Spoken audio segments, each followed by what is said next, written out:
If you want justice in Cambodia, you have to raise your voice.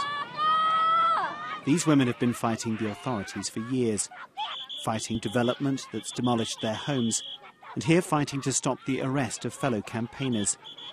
Often they lose. Occasionally they win. Once a war-ravaged ruin, Cambodia is experiencing a growth spurt. Suddenly anyone with money and power wants to build, especially here in Phnom Penh.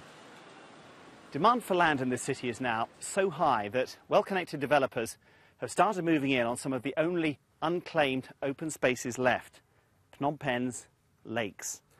It's hard to believe, but until 3 years ago, all of this was water. Now it's been filled in, ready for construction. But to do that, they've had to kick out the people who lived along the lakeside.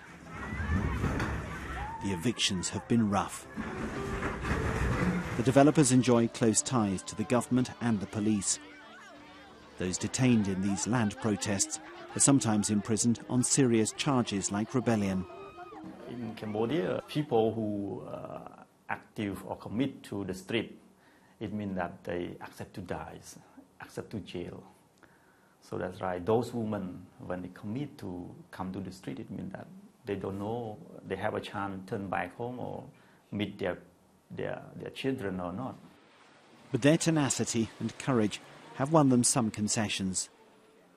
Tep Vanny and the more than 4,000 families evicted from the dried-up lake have now been given a small portion of the land to live on, although 64 families are still excluded from the deal. I've been detained 5 times. The last time I was sentenced to jail. This is normal in my country.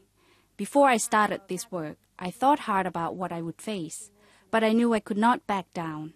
I had to fight the corrupt officials and the greedy companies, which are harming the lives of our people. This is the neighbourhood of Bore Kela. It's another prime location being redeveloped by a powerful company. It got the deal by promising to build apartments for all of the residents displaced by its project, but stopped before completing the last 2 blocks. So 64-year-old Tim Sakmani has to live under a stairwell. And she spent 3 months in prison last year for protesting her eviction. I have to keep on fighting, she told me. Without a home, what will become of my grandchildren?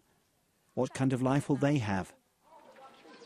It's a sad reflection on the nature of economic progress in this region, that a country that was once a byword for war and revolution is becoming better known for greed and injustice. Jonathan Head, BBC News, Phnom Penh.